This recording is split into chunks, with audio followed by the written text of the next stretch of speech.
De retour sur le plateau de la Tronche Info, place maintenant au Focus, une heure de débat sur l'actualité locale. Je vous parlais effectivement avant la coupure pub de Sylvain Faustin, président de la Ligue guadeloupéenne de taekwondo, qui se lance effectivement dans l'indépendance de son sport, puisqu'il n'a pas forcément trouvé les soutiens en local. Il y a certaines personnes qui passent par ce schéma et qui ont ce besoin d'indépendance aussi dans le sport. Et à cet effet, je reçois aussi Steve Bistoquet, qui est président du Fax Futsal, enfin du Fax Nation, puisque maintenant ils constituent leur propre nation. Bonsoir. Bonsoir. Fax Nation, c'est simplement notre communauté, mais c'est vrai qu'on est plus connu par rapport à notre activité de futsal. Bon, vous avez carrément développé le futsal en Guadeloupe. Oui, entre autres. Et un peu dans une partie de la Caraïbe. Oui, et dans une partie de la Caraïbe. En tout cas, félicitations pour ça. On en viendra plus en détail tout à l'heure. Avant cela, on va parler quand même de petites questions d'actualité. On est en plein dans les élections régionales. On a quand même 12 candidats qui sont en lice. Est-ce que vous pouvez nous dresser un petit bilan d'ailleurs sur le sport en Guadeloupe, comment ça fonctionne et quelles projections vous avez, quels conseils peut-être vous avez pour les politiciens qui se présentent? Le sport en Guadeloupe, c'est quelque chose qui de toute façon est fait de manière assez individuelle, parce que chaque ligue, chaque fédération défend un peu son précaré, ainsi que les clubs, de manière tout à fait naturelle. Bon, c'est vrai qu'on a tendance à déplorer le manque d'infrastructures en Guadeloupe, même si, mine de rien, on en a quand même quelques-unes. Mais on voit les infrastructures, bizarrement, mais on ne voit pas l'entretien aussi. Et on ne voit pas le fonctionnement, surtout.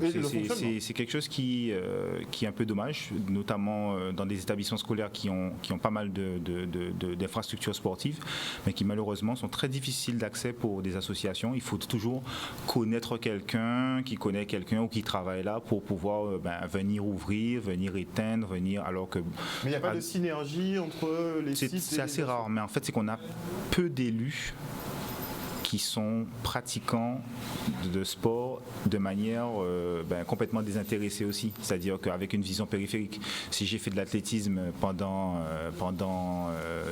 15 ans, 20 ans, j'aurais tendance à privilégier quelque part cette discipline-là ou celle d'un ami qu'il connaît, qui fait peut-être du basket. Et au final, c'est vrai qu'on a très rarement en fait cette continuité entre le développement du territoire et le développement sportif et associatif. Donc ça, c'est quelque chose qui quasiment... donc c'est plutôt par affinité, on choisit les sports qu'on développe. Nous sommes une île, hein, donc la Guadeloupe c'est petit, donc c'est un peu comme ça. Bon, ça marche pour certains et c'est vrai que nous qui avons la prétention de dire qu'on fait quand même des choses assez innovantes, c'est pas toujours évident. Et on reçoit des soutiens avec des tapes dans le dos, des likes, mais quand on doit... Et en termes de financement, en fait, c'est que je pense qu'on a très vite compris, on n'a pas beaucoup demandé. Alors c'est vrai on fait partie d'une commune sur laquelle on est quand même pas mal aidé au niveau des infrastructures sportives, bien que notre commune n'ait pas de gymnase à la hauteur de ce que nous on aimerait faire. C'est apparemment en travaux, donc on aura le temps de voir, on attend patiemment, mais on se voit vraiment comme un club guadeloupéen, donc on n'est pas spécialement uniquement omnibulé par notre situation géographique, parce qu'on peut très bien nous s'entraîner au Gosier, à Pointe-à-Pitre, vraiment dans une agglomération assez large. Donc nous, le but pour nous, c'est quand même petit à petit d'achever notre structuration qui est quasiment bien entamée, et après pouvoir demander aux collectivités majeures, et là c'est beaucoup plus compliqué parce qu'on déjà entre conseil départemental et conseil régional, on voit que c'est les process de subvention sont très très très différents, et malheureusement le plus déplorable par rapport, selon moi, ça reste quand même que quand on vient exposer un projet, on ne trouve pas assez souvent une personne qui va déjà comprendre la portée pour la Guadeloupe et de ce fait accélérer les choses. Et on voit que quand il faut envoyer de la banane ou du melon pendant la crise, on trouve plus de 300 000 euros en 2 minutes. Et là, nous, je pense que n'importe quelle association qui va participer au championnat du monde, comme peut le faire Sylvain, peut-être des fois un petit 2 000 euros, 3 000 euros, c'est très compliqué. Donc ça devient très compliqué. On demande 36 000 papiers qu'il faut envoyer 4-5 fois et c'est toujours très compliqué. Donc c'est vrai qu'au niveau du conseil départemental, les sommes sont moins importantes, donc c'est peut-être pour ça que c'est peut-être plus facile, où on trouve des fois des personnes plus réceptives.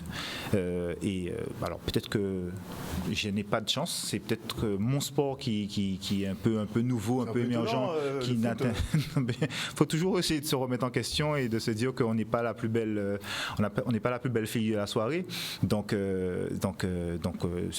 nous on travaille de plus belle et on essaye justement de faire développer ce sport-là un peu partout, parce qu'on se dit que plus cette discipline sera reconnue, plus elle pourra toucher la sensibilité de certaines personnes qui, elles, sont en responsabilité, notamment dans le sport, ou qui mènent les leviers d'argent, et plus on aura peut-être des facilités à avoir des fonds rapidement, parce que ça peut arriver, effectivement, même au niveau... toutes les collectivités, tôt ou tard, elles peuvent donner, mais bon, nous, on se retrouve des fois avec des dettes sur des opérations où on n'a pas ce qui était prévu, on l'a 3 ans après, donc c'est compliqué. Donc, et ça perturbe votre fonctionnement, on imagine? Alors, plus maintenant, parce que maintenant, on ne compte pas dessus, même si ça va pas on va pas se priver de faire une demande. Voilà, on va demander, mais si on doit obtenir... une aide dans 1 an ou 2, tant mieux.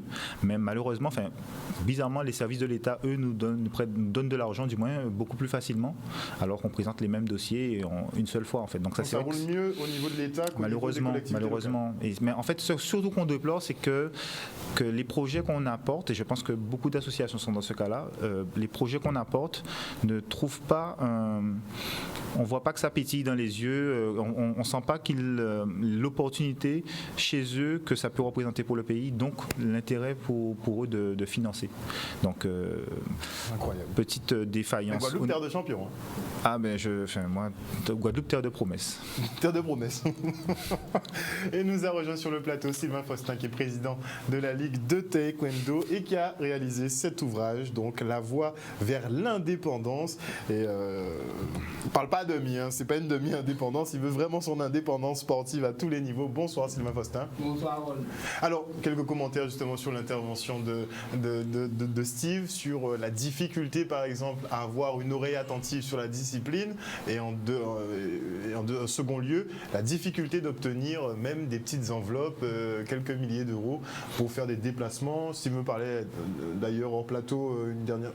Je crois que tu me disais que pour déplacer une équipe, c'est 30 000 euros pour un voyage en extérieur. Voilà, ça fait, nous on se déplace en général avec quoi, ça coûte entre 18 000 et 30 000 euros. 18 000, 30 000 euros. Ça peut monter à 35 000. Donc quand même un budget quand même conséquent. Surtout quand on doit donner des réponses au dernier moment, les billets sont plus chers, donc on passe du simple au double. Donc c'est compliqué. Sylvain.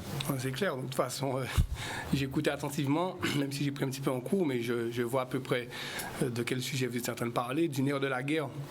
Et ça, c'est valable dans tous les secteurs d'activité, c'est le nerf de la guerre. Il a parlé de la banane, nerf de la guerre.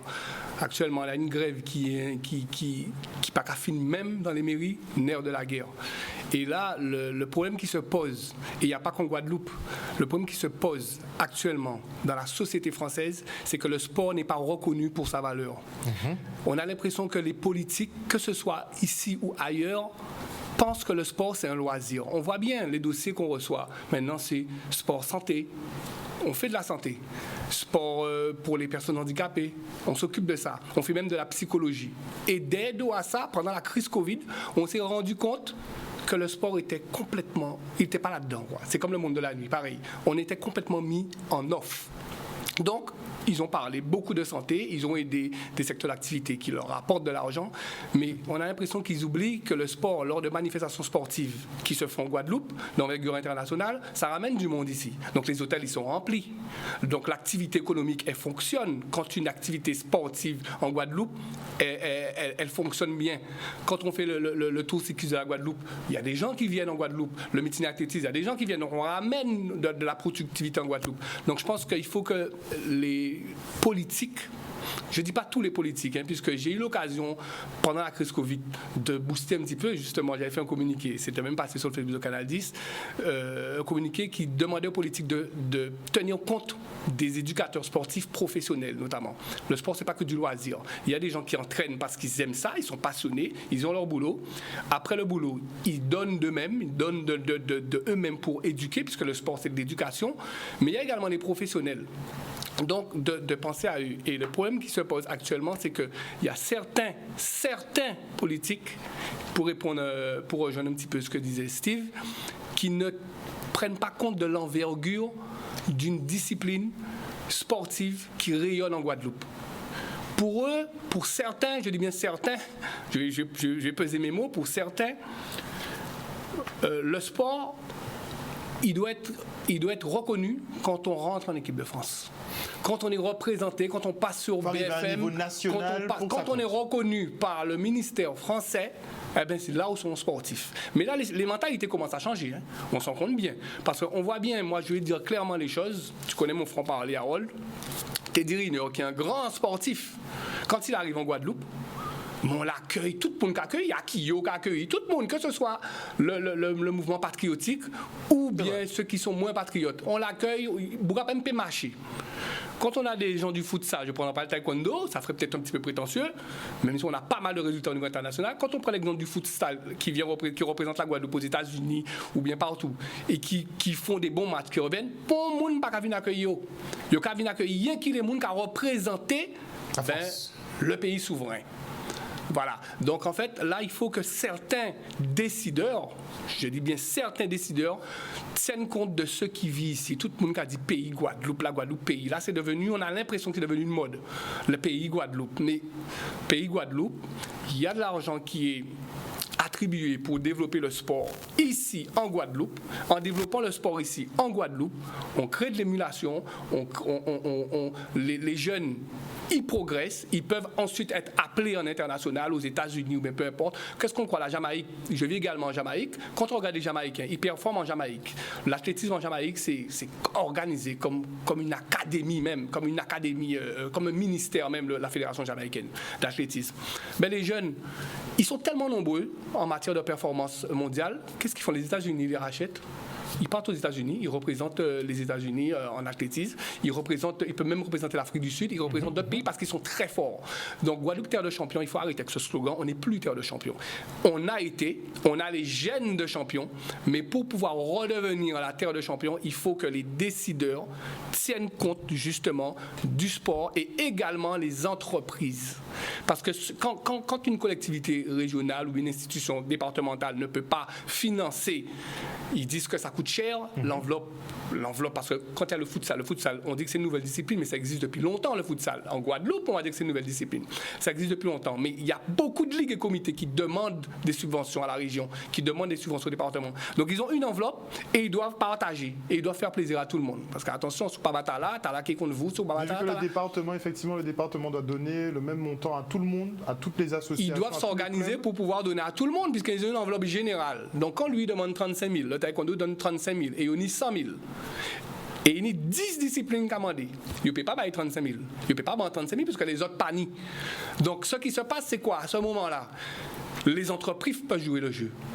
Les entreprises peuvent sponsoriser, et c'est déductible de leur impôt à un très, très, très haut pourcentage. Mais on se rend compte qu'en Guadeloupe, on n'a pas cette mentalité-là de sponsoriser les hôtels quand le futsal. Est-ce que vous faites les démarches? Est-ce que Steve, par exemple, tu as été voir des entreprises privées pour essayer d'avoir du sponsoring? Alors nous, on est un cas un peu à part parce qu'effectivement, on communique quand même beaucoup et on a une certaine notoriété. C'est un peu plus facile, mais je ne dirais pas que c'est quelque chose de très facile. Il disait quelque chose qui était important, mais et j'appuierais surtout que avant même pour pouvoir toucher plus facilement les entreprises, des fois il suffirait que les collectivités donnent l'impression qu'elles s'intéressent à cette discipline-là. Je prends un exemple tout simple. Si le taekwondo doit partir à Las Vegas ou à Cuba pour une compétition, le simple fait d'organiser une conférence de presse pour dire voilà, voilà assurer au moins la promotion de la discipline. Voilà, et on les encourage, eh bien, même s'ils donnent 2 000 €, mais c'est vrai que grâce à ça, ils pourront d'eux-mêmes inviter des partenaires ou solliciter des partenaires pour dire que voilà, ils ont notre soutien. Et ça, malheureusement, et pourtant, Dieu seul sait qu'au niveau des politiques, ils aiment les opportunités de se montrer, d'avoir une image. Ils ne saisissent pas. C'est parce qu'il n'y a pas. Moi, je dis qu'il n'y a pas la mentalité. Voilà, ils n'ont pas cette mentalité. Ils n'ont pas capté peut-être l'intérêt ou l'opportunité que ça peut représenter à plein d'égards, en fait. Hein. Et ça aiderait énormément les disciplines Des fois, le simple fait d'avoir un sponsor qui a une grande notoriété, ça permet des fois d'avoir 3 autres petits sponsors. Donc, imaginez une collectivité régionale ou départementale qui, elle, non seulement elle soutient, mais que derrière, enfin, elle soutient financièrement, mais que derrière, elle prend la balle au bon et elle se dit, tiens, ben voilà. Et même une équipe qui va participer à la Coupe du Monde de futsal ou Coupe de CONCACAF et qui perd au premier tour, s'il y a une organisation derrière pour leur dire, vous avez appris, on est derrière vous, c'est pas grave, on vous soutient quand même, c'était bien, voilà, la prochaine fois vous ferez mieux. Mais derrière, de toute façon, au niveau politique, il n'y a aucune perte derrière ça, parce que justement, les gens voient qu'on est derrière nous, on va pas arriver au sommet tout de suite. Surtout au niveau maintenant où on est arrivé, où le sport est un petit peu en déliquescence en Guadeloupe, donc si on veut de nouveau atteindre les sommets et retrouver cette fierté en fait, d'être guadeloupéen, il parlait de pays. Un pays sans drapeau, c'est pas un pays. Hein. C'est un slogan, encore une fois. Donc, c'est dommage. Donc, ça aussi, c'est des démarches qu'on sous-estime, à savoir la fierté d'un sportif de se battre pour son pays et donc pour un drapeau. Donc, de se battre pour son drapeau. Mais oui, c'est important.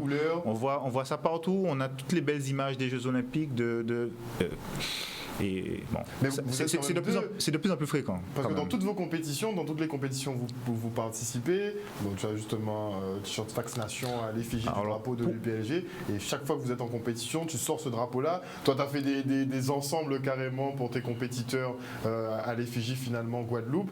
Donc, alors, pour la petite histoire, la première fois que nous sommes partis à l'étranger représenter la Guadeloupe, c'était à Cleveland, en Iowa, et c'est Sylvain qui nous avait passé le drapeau et donc on avait justement on a noué de super contacts là-bas puisqu'on a noué des contacts avec des Surinamiens et qui avaient également le drapeau du Suriname et on passait beaucoup de temps ensemble et à aucun moment on s'est dit mais nos drapeaux, qu'est-ce qui est gêne en fait. Au contraire, il se dit bien. De toute façon, on a beaucoup de choses en commun en fait. Donc ça, donc c'était cette petite anecdote et qui fait que on est liés d'une certaine façon, de manière éternelle. Je pense que vous avez un peu la même idéologie, voilà. C'est faire aboutir, enfin faire évoluer vos disciplines respectives, quoi qu'il en coûte, et surtout sous bannière guadeloupéenne. Tout à fait. Sylvain. Oui, de toute façon, c'est exactement ça. Mais tu sais, quand on représente quelque chose, on doit le représenter avec ce qui lui ressemble. Comme je disais, la Guadeloupe participe à une compétition dans la zone Amérique, dans la zone continentale américaine. La France, elle appartient à quelle zone continentale? Américaine ou européenne? Je pose une question simple. La France fait partie de l'Europe ou de l'Amérique? De l'Europe. De l'Europe. Donc si les confédérations panaméricaines autorisent la Guadeloupe à participer dans leur zone géographique, c'est parce qu'ils savent que géographiquement, on a la possibilité de le faire. Donc ça veut dire que, politiquement parlant, on est une colonie française, ça on le sait, mais dans le sport à la base, il est apolitique. À la base, le sport, c'est apolitique. On fait de la politique avec le sport, puisqu'il y a sponsor, il y a argent. Depuis ni l'argent, obligé ni politique. Mais le sport, à la base, quand on rentre sur le terrain, quand on rentre sur le tatami, c'est apolitique. C'est les performances qui comptent. C'est le spectacle, etc. Donc, on rentre sur un tatami, on ne peut pas représenter une nation qui appartient à une zone européenne dans une compétition réservée à des nations qui appartiennent à une zone américaine. Donc si la Guadeloupe est autorisée à participer dans une zone panaméricaine, c'est parce qu'elle appartient à la zone géographique. Donc on ne peut pas lever un drapeau qui appartient à une zone européenne. Donc on est obligé d'avoir quelque chose qui nous ressemble. Avant, moi je me souviens, mes toutes premières compétitions en international, ça date de 2004. 2004, c'est clair qu'on était très en avance, 2004. C'était Antécalevé drapeau à la région Guadeloupe à l'époque, avec l'hirondelle là, c'est ça là Antécalevé.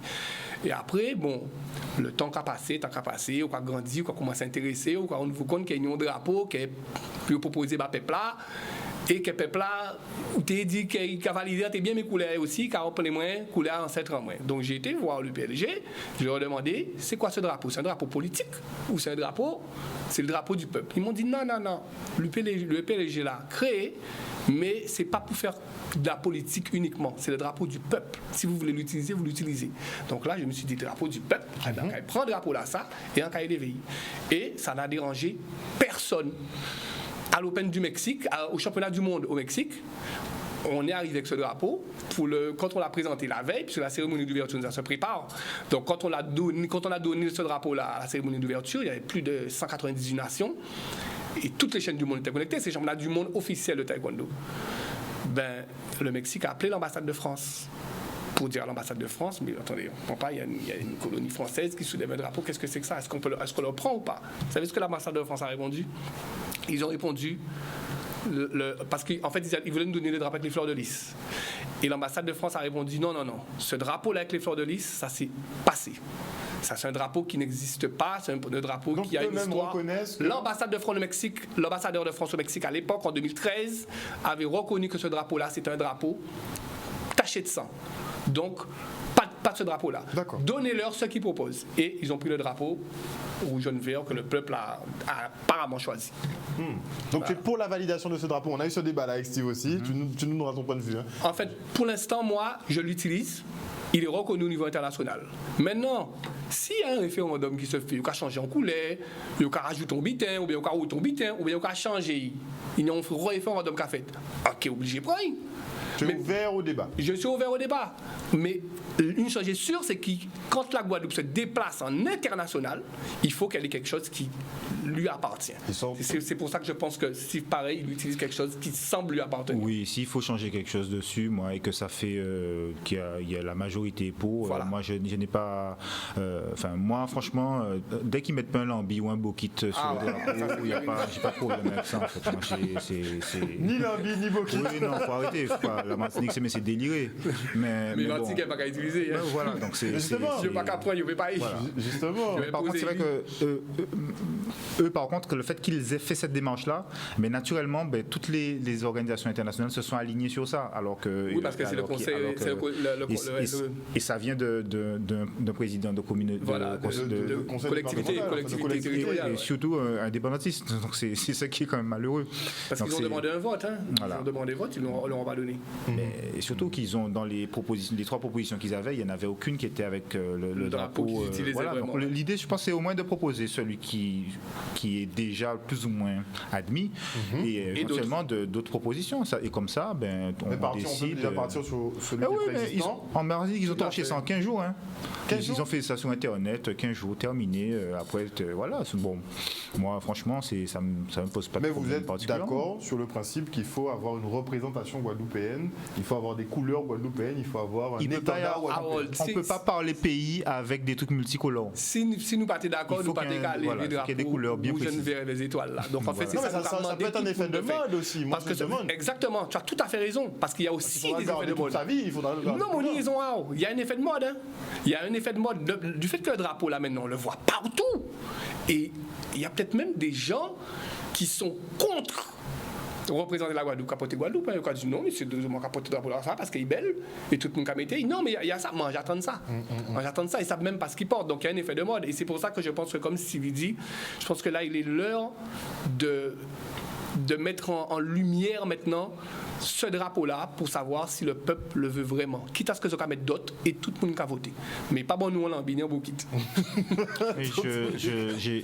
Je crois que même le CCE au niveau de la région a proposé un drapeau. C'est le CROSS qui a proposé ça. Le CROSS qui a proposé ça. Le CROSS de la Guadeloupe. Voilà, c'était quand je vois, c'était il y a quelques années. Il y a un an. Non, il y a deux, avant le Covid, il y a 2 ans. Il y a 2 ans à peu près. Il ressemblait beaucoup à celui qu'on a déjà. Avec les étoiles. Voilà, ça.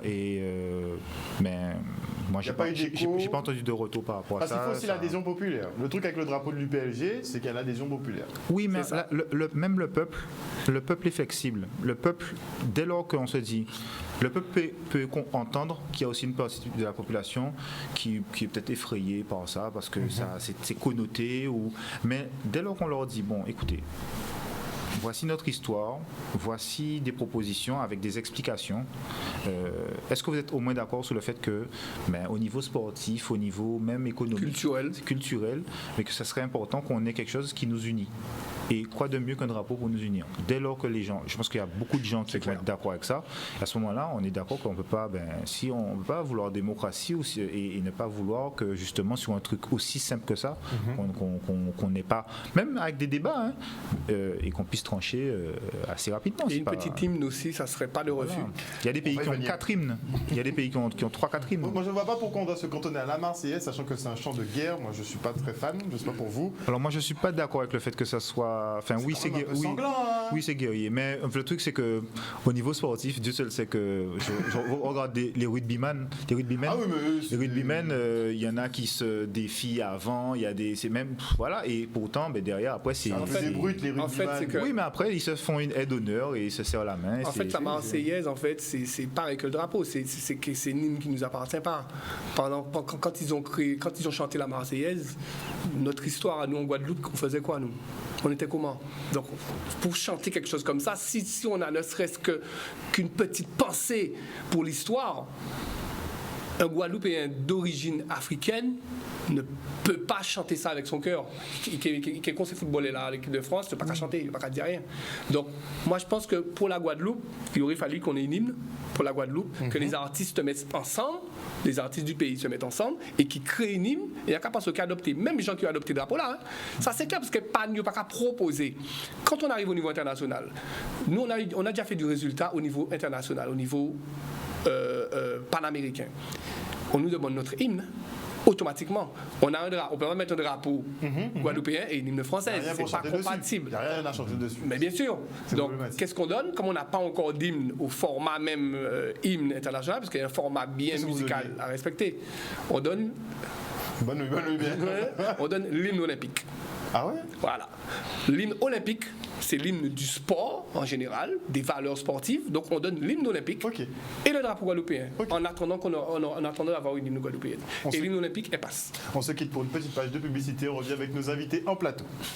De retour sur le plateau du Focus, nous parlons toujours de l'indépendance dans le sport guadeloupéen avec nos deux invités. Steve Bistoquet, président du Fax Futsal, et qui est en compagnie de Sylvain Faustin, président de la Ligue de Taekwondo de Guadeloupe. Donc on parlait effectivement de l'hymne. Toi tu disais que l'hymne olympique, ça t'allait pour les représentations. Oui, puisqu'on n'en a pas. Donc autant avoir quelque chose qui représente le sport. Puisque il y a plusieurs hymnes guadeloupéennes qu'on entend rayonner, lors de revendications ou bien même lors de manifestations culturelles, mais l'hymne en fait elle n'est pas au format international. Il y a des instruments bien spécifiques à respecter, il y a une charte bien spécifique à respecter pour qu'elle puisse être jouée au format international. Quand on écoute toutes les hymnes, que ce soit l'hymne américain, l'hymne sénégalaise, c'est toujours les mêmes instruments qu'on entend. Et c'est là, je pense qu'il faut que le mouvement même culturel se mettre ensemble et décide une hymne pour la Guadeloupe. Vous chantez quoi, le Fax? Alors nous, on a eu un long débat en fait lors de notre premier voyage international, puisqu'on nous demandait notre drapeau et notre hymne. Donc on a eu un grand débat. Donc bien sûr, beaucoup de personnes qui se sont intéressées au sujet connaissent la chanson de Gérard Loquel. Mais bon, nous on était quand même assez jeunes, on a trouvé ça déjà, tout de suite ça nous a choqué par rapport au format, parce que c'était pas ce qu'on a l'habitude d'entendre comme hymne. Donc on a fait un petit sondage en interne et on a choisi un morceau d'Akio qui s'appelle Neg. Et lors de notre dernier voyage au Panama, on a essayé d'aller un peu plus loin. On a fait appel à Sébastien Drumeau pour instrumentaliser ce morceau. Donc tu es en train de... le Fax crée son hymne. En fait, on crée un hymne pour aller dans une compétition et c'est notre proposition. Et on est tout à fait, comme pour les couleurs du drapeau, on est tout à fait prêt à s'assujettir à mais en tout cas, vous avez déjà entamé la réflexion. Mais nous, on l'a fait et après, nous, libre au mouvement culturel, justement, mais de se dire, tiens, de mener cette réflexion-là, parce qu'une fois que le drapeau sera fait, sera validé, mais il faudrait également tout de suite penser à quelque chose. Donc, il faut aussi quelque chose qui bounce un peu, quoi. Faut pas il faut aller le sapin. Voilà, donc et j'ai rien contre le gros cas, mais effectivement, comme il disait, il y a un format, c'est l'hymne de. Alors même si vous allez retrouver un peu de style band dans l'hymne de Trinidad, mais vous n'allez pas trouver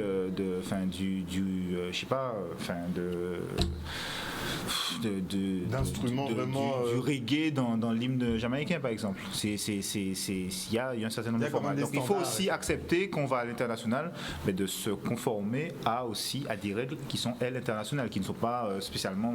Là, on n'est pas sur du anti-français, anti-intel. On doit se mettre dans un cadre. Sinon, on reste chez nous tranquillement et on est champion du monde des tours d'éole, comme en Martinique, par exemple. Les gens vont croire que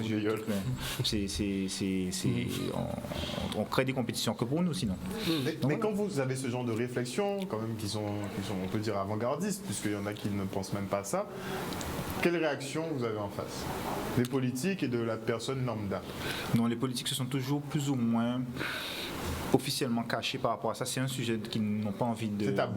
Oui, parce que c'est tabou même au niveau de la population. Donc là, c'est les premières élections où tant de personnes surfent sous cette vague-là. Je pense que en plus, ils surfent vraiment de manière complètement démagogique et quasiment tous sur ça.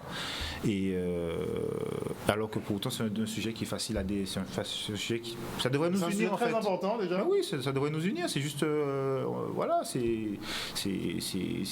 on appartient à quel territoire? Ben voilà, la Bretagne. Il n'y a aucun problème en Bretagne. Il y a même des maires qui ont des écharpes bretonnes.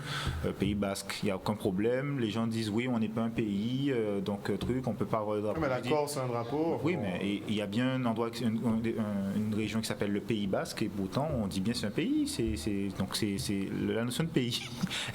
Il y a beaucoup de gens qui se cachent derrière les mots pour pouvoir éviter d'aborder ce sujet-là. Et très sincèrement, je ne sais pas pourquoi aujourd'hui ça dérange de ce sujet-là. Donc après, je pense qu'il y a, au niveau des politiques, je pense qu'ils doivent avoir bizarrement peur de se faire.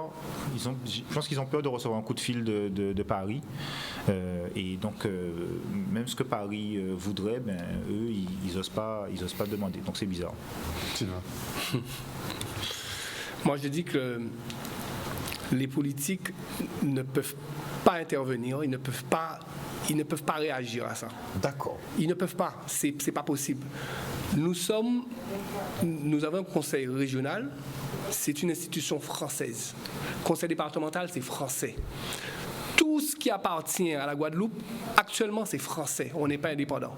Le peuple veut se représenter, mais les institutions en elles-mêmes ne sont pas indépendantes. Comment tu veux qu'un politique puisse interréagir sur un drapeau qui va à l'encontre de ceux qui président? Il ne peut pas faire ici qu'à mettre en porte-à-faux. Ou sinon, pas de complémentarité.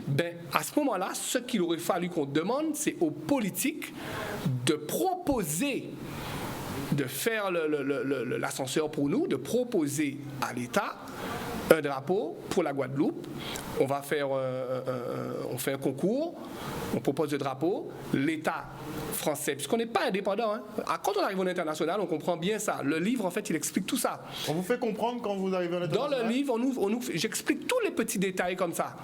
Quand on arrive dans une institution internationale et que tu dis que tu représentes la Guadeloupe comme ça, l'institution internationale va chercher Guadeloupe, mais vous êtes France.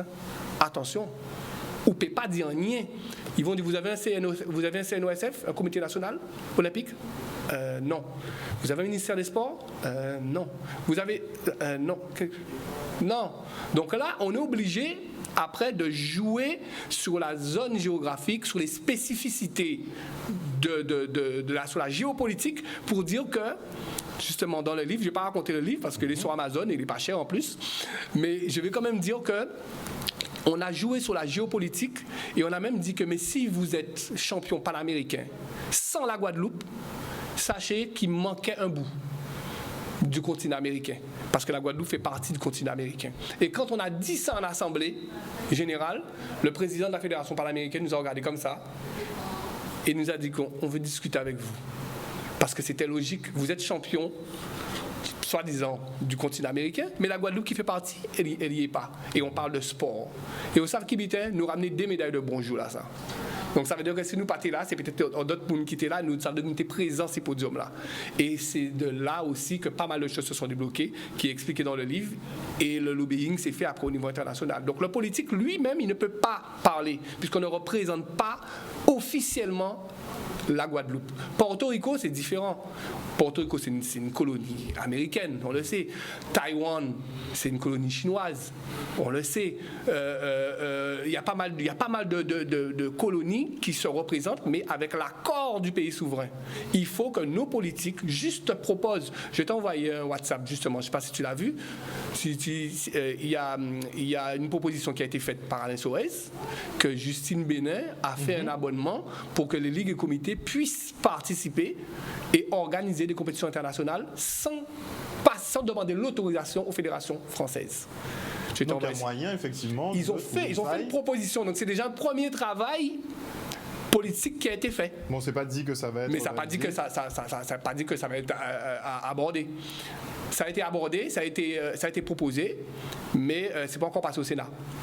Donc, si ça passe, si ça rentre dans le code du sport français, ben là, on pourra dire que drapeau en nous allait nous l'éveil, puisque nous avons représenté nous, avait l'accord dans le code du sport, ça inscrit, là, le ministère des Sports connaît, même si qu'elle disparaît, mais l'État français reconnaît, il a signé amendement là, comme quoi là, les Outre-mer allaient là pour représenter en tant qu'elles-mêmes.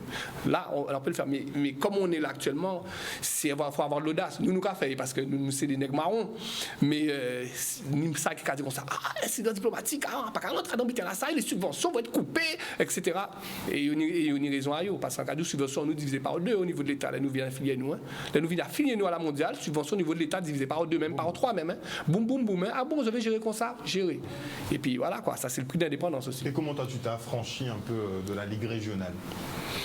En fait, quelque part, on a quitté une instance qui est gérée quelque part par une fédération française pour aller vers une autre qui est également gérée par une instance nationale, mais qui par contre nous permettait d'avoir vraiment une vraie liberté parce que c'était une discipline dans laquelle il n'était plus depuis très longtemps, sachant que le futsal a d'abord vu naissance en France au niveau de l'UFOLEP au départ, il y a plus d'une trentaine d'années.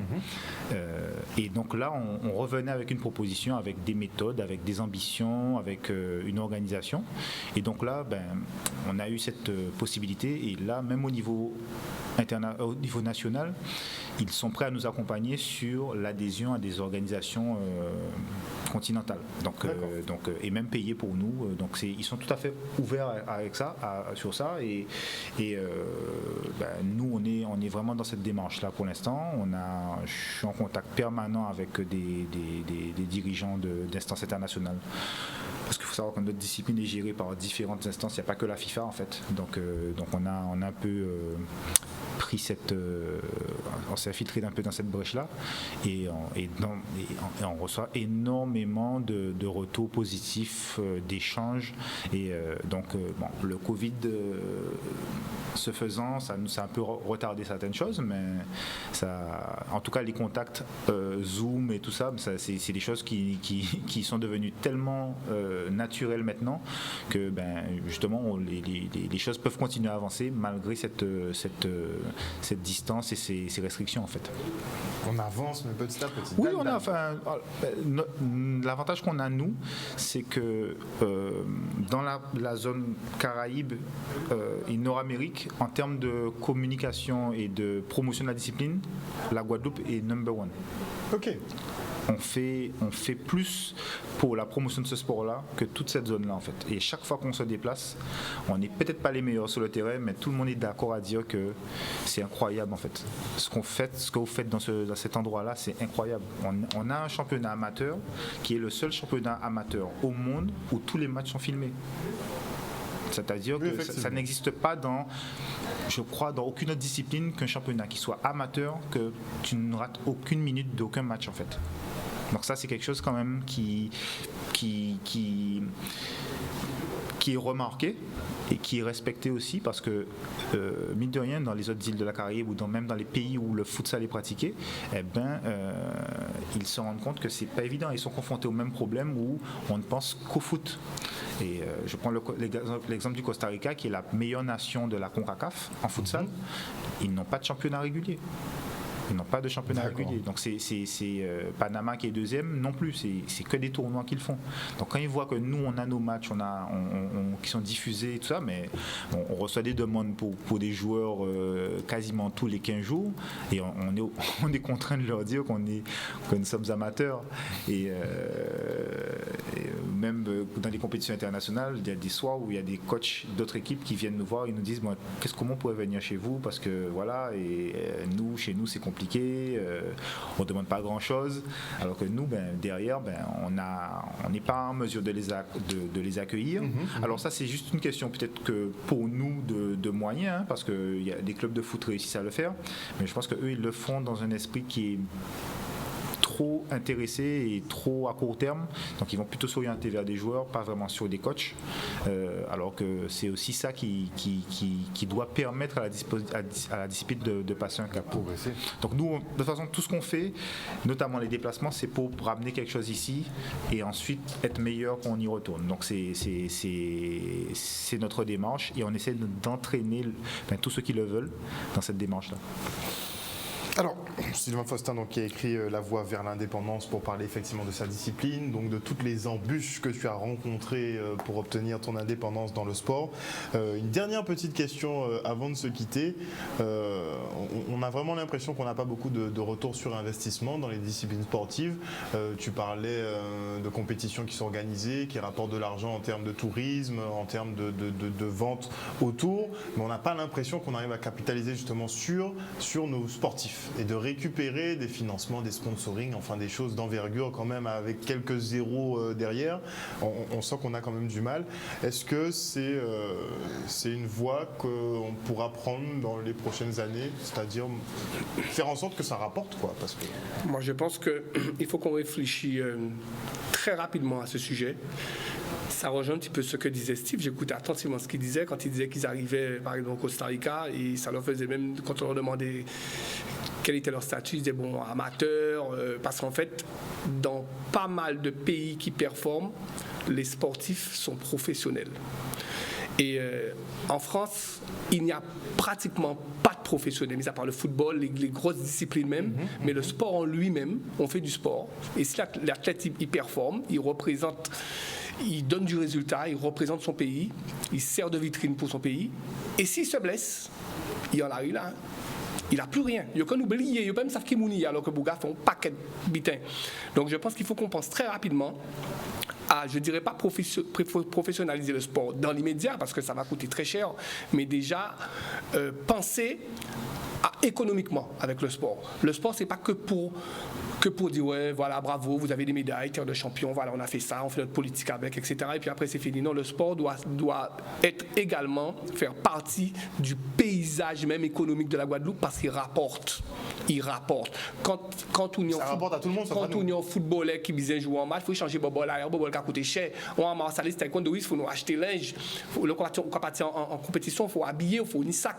Ou qu'à participer. Là où blessé, ou quand il voit médecin là, ou quand il voit kiné, ou on participent à l'économie du pays. Donc je pense qu'il faut vraiment qu'on y pense très rapidement, de savoir comment trouver un financement autre que celui de l'État ou de la région, du département, avec nos entreprises, avec le peuple, avec... Il y a moyen de se réunir et de réfléchir. Il ne faut pas dire nouquer, parce que nous, quand on a tellement surtout aller là, à nouquer. Il y a moyen de nous faire, nous, on a les idées et il y a de l'argent pour ça. Merci en tout cas, messieurs, d'être venus sur ce plateau ce soir pour nous parler de vos disciplines respectives et de tout le travail que vous menez effectivement pour pouvoir évoluer, progresser tout simplement, malgré toutes les difficultés qu'on rencontre, hormis le Covid. Et petite idée d'ailleurs pour commencer à rapporter de l'argent. Moi, je propose déjà que les matchs de futsal soient payants, même si c'est 1 euro que vous prenez dans la poche de chaque personne, que l'accès au terrain aussi, même si c'est 50 centimes, mais qu'on puisse avoir de l'argent pour déroulement, pour quand même entretenir. 2 euros. C'est 2 euros. Voilà. Proposition, tu vois. Voilà, il y a des choses à faire en place, des petits, même pour les petits porte-monnaies, mais quand même qu'il y ait des transactions. Ce qui est gratuit n'a pas de valeur, donc il faut... Et on le promotionne pas. Et c'est Gandiri qui a fait ça que dit. Nous d'accord. Merci en tout cas beaucoup, messieurs. Une bonne soirée à vous sur Canal 10 Télévision. Après la coupure pub, vous retrouvez Brigitte Zabarel pour Santé 10. Non, enregistrement. Bisous.